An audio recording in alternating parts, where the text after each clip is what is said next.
Hello everyone, स्वागत है आप सभी का पीसीएसवाई तरुण चैनल पर। जैसे कि आप सभी को पता है कि एमपीजी को ध्यान में रखते हुए हम सिलेक्शन तक बुक के माध्यम से कवर कर रहे हैं। पिछली वीडियो में अगर आपने देखा होगा मध्य प्रदेश का भूगोल, मध्य प्रदेश की अर्थव्यवस्था, मध्य प्रदेश की राज्य व्यवस्था और मध्य प्रदेश का इतिहास, साथ में मध्य प्रदेश की जनजातीय प्रदेश के अभी तक हम वीडियो जो है बना चुके थे।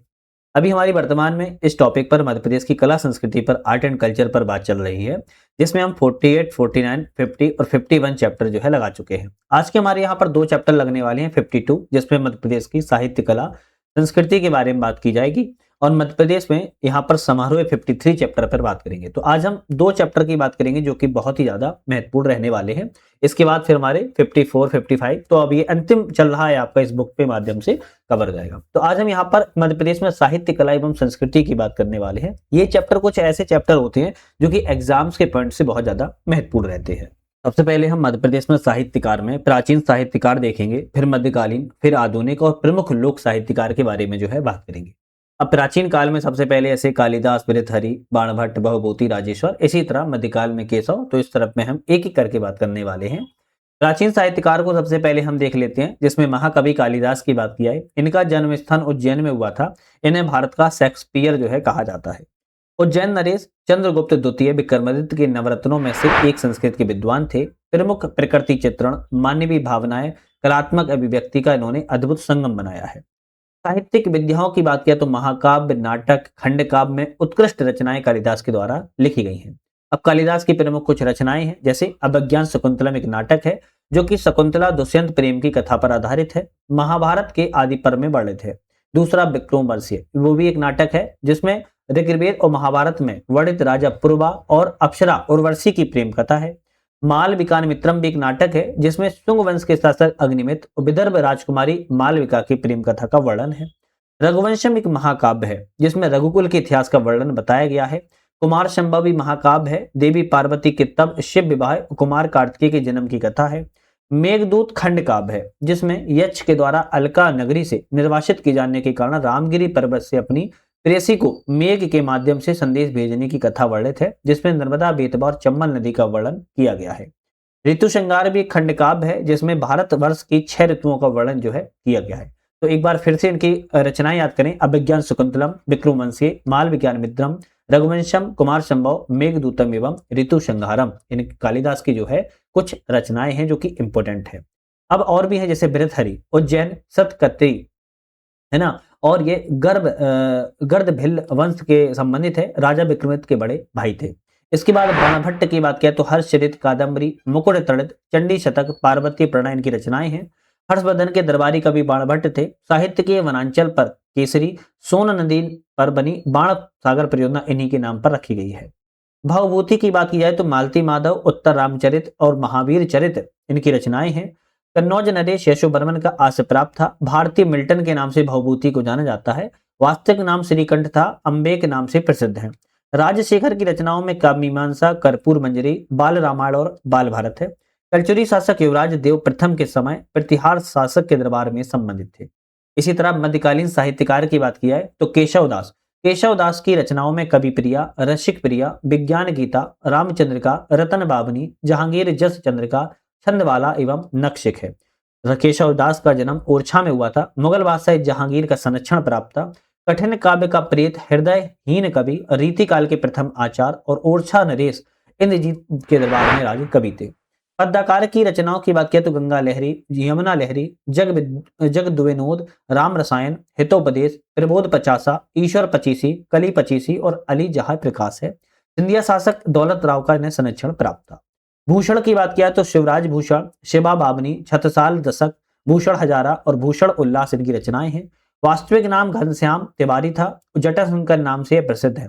सोलंकी राजा रुद्रसाय के द्वारा भूषण की उपाधि ने प्रदान की गई थी। बुंदेला शासक छत्रसाल का संरक्षण प्राप्त था। वीर रस के कवि थे। राजा भोज की बात किया तो भोज प्रबंधम, आत्मकथा, सरस्वती कंठावरण, विद्या विनोद, सिद्धांत संग्रह, चारु चर्चा, समरांगण, सूत्रधार इनकी रचनाएं हैं। परमार वंश के प्रतापी शासक थे। आधुनिक कालीन इतिहासकारों की बात की जाए तो माखनलाल चतुर्वेदी एक भारतीय आत्मा के नाम से प्रसिद्ध हैं। कविता संग्रह में हिम तरंगड़ी, हिम करिटनी, कविता में युग चरण, मरण ज्वार, पुष्प की अभिलाषा, कहानी समर्पण और कविता संग्रह दीप से दीप जले इनकी रचनाएं हैं। माखन नगर नर्मदापुरम में इनका जन्म हुआ था माखनलाल चतुर्वेदी का। प्रभा और करमबीर पत्रिका थी। तार सप्तक के प्रथम प्रतिष्ठित कवि थे। हिमतंगरणी के लिए 1955 में साहित्य अकादमी पुरस्कार और 1963 में पद्म विभूषण पुरस्कार से इन्हें सम्मानित भी किया जा चुका है। आधुनिक साहित्यकारों में सुभद्रा कुमारी चौहान भी बहुत प्रमुख हैं। झांसी की रानी, वीरों का कैसा हो बसंत, एक कदम का पेड़ कविताएं हैं। कहानी संग्रह में बिखरे मोती, उन्मादिनी, सीधे साधे चित्र। कविता संग्रह में मुकुल और त्रिधारा है। प्रयागराज में इनका जन्म हुआ था, किंतु कर्म स्थली जबलपुर रही है। ठाकुर लक्ष्मण सिंह के साथ इनका विवाह हुआ था। बालकृष्ण शर्मा नवीन की बात किया तो कविताओं में उर्मिला, रश्मि रेखा, कभी कुछ ऐसी तान सुनाओ, काव्य संग्रह में कुमकुम, रश्मि रेखा, अपलक, क्वासी, महाकाव्य उर्मिला और अन्य रचनाओं में विनोबा स्तवन है। बालकृष्ण शर्मा का जन्म शाजापुर में हुआ था। संविधान सभा, राजभाषा आयोग, लोक सेवा और राज्यसभा के सदस्य रह चुके हैं। प्रभा और प्रताप नाम से पत्रिका का इन्होंने प्रकाशन किया था। गजानन माधव मुक्तिबोध की कविताओं की बात करें तो ब्रह्म राक्षस अनेरे में, कविता संग्रह में चांद का मोहे टेढ़ा, भूरी भूरी खाक धूल, काठ का सपना, सतह से उठा आदमी, आलोचना में कामयानी एक पुनर्विचार है। जन्म श्योपुर में हुआ था। छायावादोत्तर कवि थे। शिव मंगल सिंह सुमन की बात अगर बात किया है तो कविता संग्रह में जीवन के गान, विश्वास बढ़ता ही गया, पर आंख नहीं भरी, मिट्टी की बारात, बिंद हिमालय, हिल्लोस इनका रचनाएं थी। उन्नाव उत्तर प्रदेश में जन्म हुआ था। मृत्यु उज्जैन मध्य प्रदेश में हुई। पद्म भूषण से इन्हें सम्मानित किया गया था। डॉक्टर श्री राम परिहार की बात किया तो पुस्तकों में निवाड़ी साहित्य का इतिहास कहे जन सिंगा है। निवाड़ी साहित्यकार के नाम से इन्हें जाना जाता है। हरिशंकर परसाई की निबंध संग्रह में बात किया है तब की बात और थी, भूत के पांव पीछे, बेईमानी की परत, पंगड़नियों का जमाना, शिकायत मुझे भी है, सदाचार का तावीज और अंत में प्रेमचंद के फटे जूते, माटी कहे कुम्हार से काग भगोड़ा। ये कहा निबंध संग्रह है। कहानी संग्रह में हंसते हैं रोते हैं, जैसे उनके दिन फिरे, भोला राम का जीव, दो नाक वाले लोग। उपन्यास हरिशंकर परसाई की रानी नागफनी की कहानी, तट की खोज, ज्वाला और जल है। व्यंग लेख संग्रह में वैष्णव की फिसलन, ठिठुरता हुआ गणतंत्र, विकलांग श्रद्धा का दौर और स्मरण में तिरछी रेखाएं हैं। हरिशंकर परसाई का जन्म जामनी गांव नर्मदापुरम में हुआ था। प्रमुख व्यंग्यकार थे। पत्रिका वसुधा और पैरी थी। 1982 में साहित्य अकादमी पुरस्कार से नवाजा गया है। चरंद जोशी की बात की जाए तो अंधों का हाथी, तिलमिलस, जादुई दुनिया, परिक्रमा, जीप पर सवार, इल्लियां, एक था गधा, फिर किसी बहाने, राह किनारे बैठ, मैं और केवल मैं, दूसरी सतह इनकी रचनाएं हैं। उज्जैन में जन्म हुआ था। स्मृति में शरद जोशी सम्मान दिया गया था। भवानी प्रसाद की रचनाओं में गीत फरोश, चकित है दुख, गाथी पंचसती, सतपुड़ा की घने जंगल, सन्नाटा, बनी हुई रस्सी ये इनकी रचनाएं हैं। जन्म टिगमिगिया ग्राम में हुआ था और नर्मदापुरम में। बुनी हुई रस्सी के लिए 1972 में साहित्य अकादमी पुरस्कार जो है दिया गया था। इसके बाद मुल्ला रामू जी, लाठी और भैंस, औरत जात, शादी, मुल्ला रामू जी, मुशफिर खाना, अंगूरा, गुलाबी शायरी इनकी रचनाएं हैं। भोपाल में जन्म हुआ था। गुलाबी उर्दू के जनक थे। आचार्य नंद दुलारे वाजपेयी की बात अगर की जाए तो जयशंकर प्रसाद, प्रेमचंद, महाकवि सूरदास, महाकवि निराला, हिंदी साहित्य का आधुनिक युग इनकी रचनाएं हैं। उन्नाव उत्तर प्रदेश में जन्म हुआ था। उज्जैन में इनकी मृत्यु हुई थी। दूसरी बात यह है कि विक्रमशिला विश्वविद्यालय के ये कुलपति के रूप में जाने गए हैं। बाल कवि बैरागी, दीवट पर दीप, गन्ने मेरे भाई, अपनी गंध नहीं बेचूंगा, दो टूक, सारा देश हमारा, चांद में धब्बा, भावी रक्षक देश के रचनाएं रही हैं। नीमच में जन्म हुआ था। वास्तविक नाम नंदराम दास था। तो कुछ ये आपके आधुनिक, मध्यकालीन और आपके प्राचीन काल की कुछ साहित्यकार थे। इसी तरह आधुनिक काल में ही अमृतलाल बेगड़, तीरे तीरे नर्मदा, सौंदर्य की नदी देव नर्मदा, नर्मदा तुम कितनी सुंदर हो, नर्मदा की परिक्रमा इनकी रचनाएं रही हैं। जबलपुर में जन्म हुआ था। 2018 में निधन हुआ। प्रसिद्ध साहित्य एवं चित्रकार थे। बात किया है अशोक वाजपेयी की। अशोक वाजपेयी की अगर बात की जाए तो काव्य संग्रह में शहर, अब भी संभावना है, एक पतंग अनंत में और तत्पुरुष, ललित कला अकादमी के पूर्व अध्यक्ष रहे हैं। डॉक्टर बरीस बद्र की बात किया तो गजल संग्रह में बात की जाए तो उजाले अपनी यादों के इकाई, कुलियात, बसीरे बद्र, आमद, इमेज और आहट है। ध्यान रखिएगा। उसके बाद इनकी प्रसिद्ध शायर और फिल्मों के गीतकार के लिए इन्हें जाना जाता है। 1999 में पद्मश्री, साहित्य अकादमी पुरस्कार और संगीत नाटक अकादमी के द्वारा इन्हें सम्मानित भी किया गया है। मालती जोशी की अगर बात की जाए तो उपन्यास में पठाछेद, सहचारणी, शोभा यात्रा, राग विरोग, व्यंग में हार्ले स्ट्रीट, कहानी संग्रह में पाषाण युग, मध्यांतर, समर्पण का सुख, मन में न हुए 10-20, 4 जून 1993 को जन्म हुआ था इंदौर में। हिंदी मराठी के प्रसिद्ध कथाकार थे। पद्मश्री से सम्मानित 2018 में किया गया है। मध्य प्रदेश में सबसे लंबे तक साहित्य सेवा की है।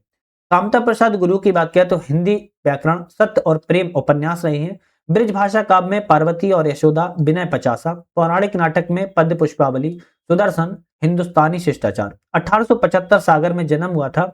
हिंदी व्याकरण के नाम का सबसे महत्वपूर्ण ग्रंथ लिखा, जिन्हें मानक व्याकरण माना जाता है। श्री कृष्ण सरल की महाकाव्य में बात किया है तो चंद्रशेखर आजाद, भगत सिंह, जय सुभाष। खंड काव्य में कवि और सैनिक। कविता संग्रह में मुक्तिगान, भारत का खून उबलता। 1 जनवरी 1919 को शिवपुरी में जन्म हुआ था इनका। अनिल माधव दबे की बात किया तो पुस्तकों में सर्जन से विसर्जन तक, नर्मदा समग्र, शताब्दी के 5 काले पन्ने, संभल के रहना, अपने घर में छिपे हुए गद्दारों से, महानायक चंद्रशेखर आजाद, समग्र ग्राम विकास, अमरकंटक से अमरकंटक तक इनकी रचनाएं रही हैं। 6 जुलाई 1956 उज्जैन में जन्म हुआ था। राज्यसभा सांसद, भारत के पर्यावरण मंत्री भी रहे हैं। नर्मदा नदी संरक्षण के लिए इन्होंने कार्य किया है। राष्ट्रकवि परिदीप की बात किया तो प्रमुख गीत में ए मेरे वतन के लोगों, दूर हटो ए दुनिया वालों, दे दी हमें आजादी, चलते चलते, हम लाए हैं तूफान से कश्ती निकाल के, इनकी क्या रचनाएं थी। 6 फरवरी 1915 को बड़नगर मध्य प्रदेश में जन्म हुआ था। देशभक्ति गीतों के लिए प्रसिद्ध है। दादा साहेब फाल्के पुरस्कार 1997 में इन्हें दिया गया था। प्रमुख लोक साहित्यकारों में जैसे जगनिक का नाम आता है, आलाखंड, परिमल रासो, पृथ्वीराज रासो इनकी रचनाएं रही हैं। चंदेल शासक परमर्दी देव के दरबारी कवि थे। संत सिंगा जी में 12 मासा, 15 तिथि, 7 बार, 2 सुबोध प्रमाणिक ग्रंथ इनकी रचनाएं रही हैं। जन्म स्थान खजूरी बड़वानी में निमाड़ का कबीर कहा जाता है, कबीर के समकालीन थे। गागी की बात किया तो गाग भादरी की रचनाएं हैं। अकबर के द्वारा चौधरी की उपाधि, कृषि पंडित इनकी फैक्ट है। ईश्वरी की बात किया तो ईश्वरी की फाग, ईश्वरी प्रकाश, ईश्वरी सतसई, प्रेम का रजरऊ इनकी रचनाएं रही हैं। बुंदेलखंड के जयदेव गौरव कवि और पूरा नाम हरदौल ईश्वरी था। गंगाधर व्यास की बात किया है तो कवित्तर, शेर शेर, ख्याल और उनके फाग, फड़ साहित्य की कुछ रचनाएं रही हैं। ईश्वरी के समकालीन और लोक संगीत जगत में ये लोकप्रिय रहे हैं। ख्याली राम की बात किया तो चौकड़िया और फाग, तौरी बे इंसाफी औसी, ऐसे में अलबेली के नैना, पटिया गोला, मोपे बारे इत्यादि इनकी कुछ रचनाएं रही हैं, ध्यान रखिएगा। ईश्वरी, गंगाधर और ख्याली राम जो थे बुंदेली महालोक काव्य में विरहदरी और बृहत्तत्री के नाम से जाने गए हैं। तो ये कुछ आपके साहित्यकार थे जिनकी हमने अभी बात की है। मध्य प्रदेश में कला संबंधी कुछ संस्थाएं हैं, संस्थाओं की बात की जाती है। मध्य प्रदेश कला परिषद की स्थापना 1992 में भोपाल में की गई थी, संगीत, नृत्य, नाटक कला को प्रोत्साहन देने के लिए। मध्य प्रदेश साहित्य परिषद की स्थापना 1954 में भोपाल में की गई, हिंदी साहित्य प्रोत्साहन संरक्षण के लिए। रविंद्र भवन की स्थापना 1962 में की गई, भोपाल में सांस्कृतिक शैक्षणिक कार्यक्रमों के आयोजन करने के लिए। मध्य प्रदेश में हिंदी ग्रंथ अकादमी की स्थापना 1969 भोपाल में की गई है, उच्च शिक्षा के लिए अध्ययन और सामग्री निर्माण के लिए। मध्य प्रदेश उर्दू अकादमी की स्थापना 1976 भोपाल में की गई, उर्दू साहित्य को प्रोत्साहन एवं संरक्षण देने के लिए।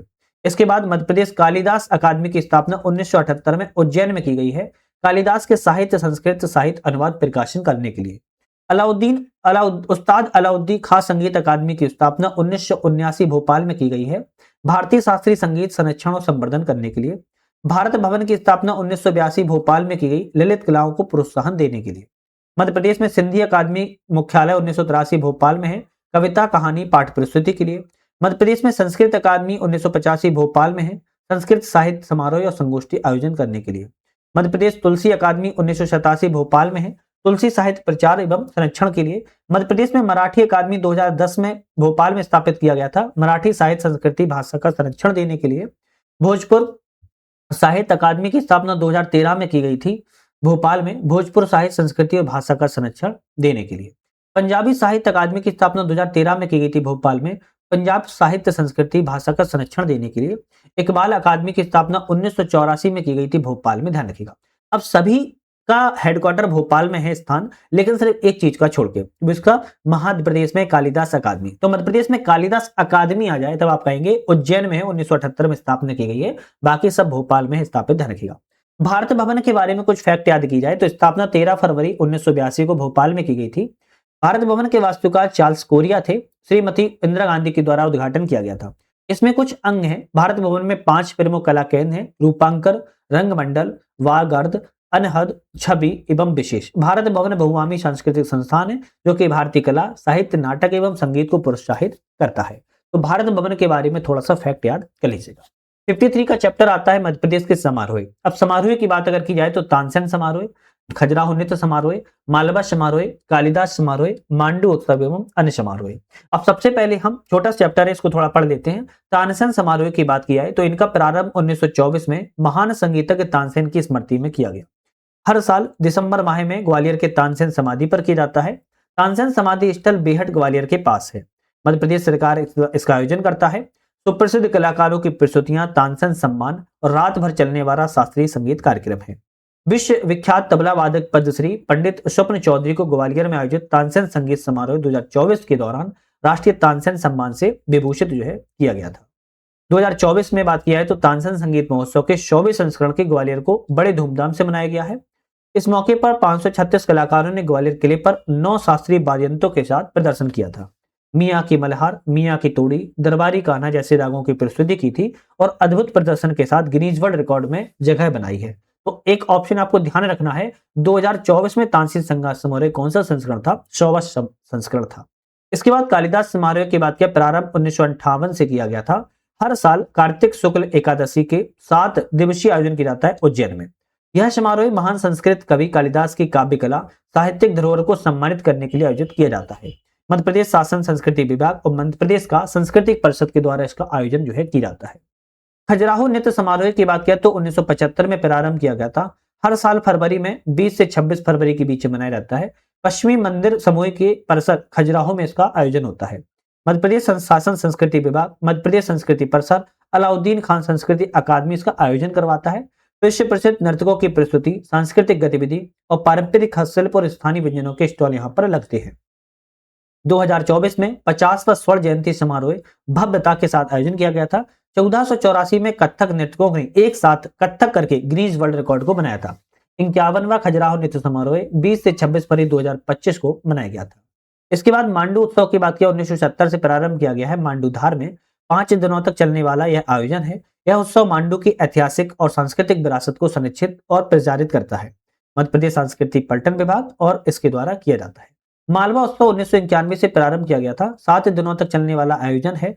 पूर्व आयोजन स्थल उज्जैन और मांडू में होता था और वर्तमान में इसका आयोजन इंदौर में किया जाता है। गिनीज वर्ल्ड रिकॉर्ड में हुए मध्य प्रदेश के कुछ नाम है, जैसे 25 दिसंबर 2023 को ग्वालियर के ताल दरबार में 1282 कला साधकों ने वंदे मातरम की धुन बजाकर रिकॉर्ड बनाया है। 20 फरवरी 2024 को 50वें खजुराहो समारोह में 1484 कथक कलाकारों ने एक साथ कथक नृत्य किया था। 5 अगस्त 2024 को उज्जैन में 1500 से अधिक डमरू वादकों ने शानदार प्रस्तुति प्रदान की। 11 दिसंबर 2024 को भोपाल में गीता जयंती पर 1721 आचार्य और बटकों के द्वारा किया गया गीता पाठ था। 15 दिसंबर 2024 को 100वें तानसेन संगीत समारोह ग्वालियर में 546 कलाकारों ने 9 वाद्य यंत्रों पर दी बृहद संवेद वाद्य यंत्र प्रस्तुति को, इन पांचों को गिनीज वर्ल्ड रिकॉर्ड में शामिल किया गया है, स्थान दिया गया है। कुछ अन्य समारोह हैं, कहां पर किए जाते हैं इसकी बात कर लेते हैं। भोजपाल उत्सव भोजपाल महोत्सव भोपाल में मनाया जाता है। अनंत महोत्सव भोपाल में, वीरांगना नाट्य समारोह भोपाल में, रामलीला समारोह भोपाल में, गीता महोत्सव भोपाल में, ग्लोबल इन्वेस्टर समिट भोपाल में, लोक रंग समारोह भोपाल में, गमक महोत्सव भोपाल में।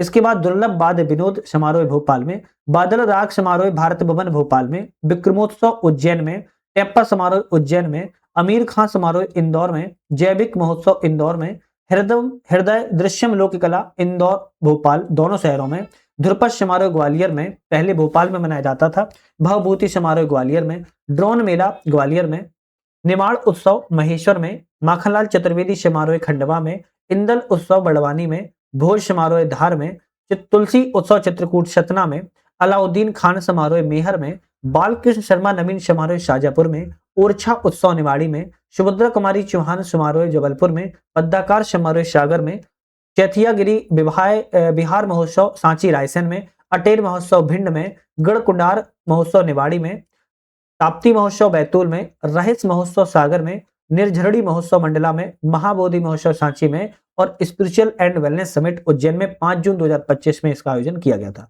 तो कुछ ये समारोह महोत्सव थे, किस स्थान पर मनाए जाते हैं इसके बारे में बात की है। मध्य प्रदेश उत्सव मध्य प्रदेश भवन नई दिल्ली में है। मध्य प्रदेश उत्सव और एक वार्षिक सांस्कृतिक और शिल्प मेले के रूप में दिल्ली में आयोजन किया जाता है। मध्य प्रदेश की समृद्ध संस्कृति, कला, शिल्प, व्यंजन, पर्यटकों को राष्ट्रीय स्तर पर प्रदर्शित किया जाता है। इसका आयोजन मध्य प्रदेश पर्यटन विभाग और मध्य प्रदेश शासन के द्वारा किया जाता है। प्रमुख लोक नृत्य संगीत में कलाकारों की गोंड, भील आदि जनजातियां बधाई, राई, नौरता जैसे पारंपरिक नृत्य करती है। हस्तशिल्प हथकरघा में चंदेश्वरी, महेश्वरी साड़ियां, बाघ प्रिंट, गोंड पेंटिंग दिखाई जाती है।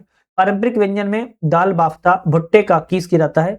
पर्यटन प्रचार में खजुराहो, भीमबेटका, सांची जैसे स्थानों का प्रचार जो है किया जाता है और यहाँ पर सांस्कृतिक धरोहर और पर्यटन को महत्वपूर्ण जो है बढ़ावा देने के लिए निभाया जाती है। तो आज हमने यहाँ पर 52 और 53 चैप्टर को जो है कंप्लीट किया है। तो अभी तक हमारे इस बुक में 53 चैप्टर तक जो है कंप्लीट हो चुके हैं। अब नेक्स्ट वीडियो में हम बात करेंगे मध्य प्रदेश में पर्यटन, जिसमें महल, किले, दुर्ग, गुफाएं, विश्व धरोहर स्थल, जल पर्यटन, मंदिर, मस्जिद, धार्मिक स्थान, समाधि और मकबरे होंगे। दूसरा चैप्टर होगा मध्य प्रदेश में संग्रहालय। तो ये दो चैप्टर जो आपके होंगे वो नेक्स्ट वीडियो में आने वाले हैं, जो कि एग्जाम्स के पॉइंट ऑफ व्यू से वेरी इंपॉर्टेंट है। तो ध्यान से आप लोग, कुछ ही चैप्टर बचे हैं, पूरी बुक कवर होने वाली है, तो इसको थोड़ा सा ध्यान करते चलिएगा, जिससे कि ना एग्जाम वगैरह आए तो उसको आप कवर भी करते चले। तो आज के लिए धन्यवाद।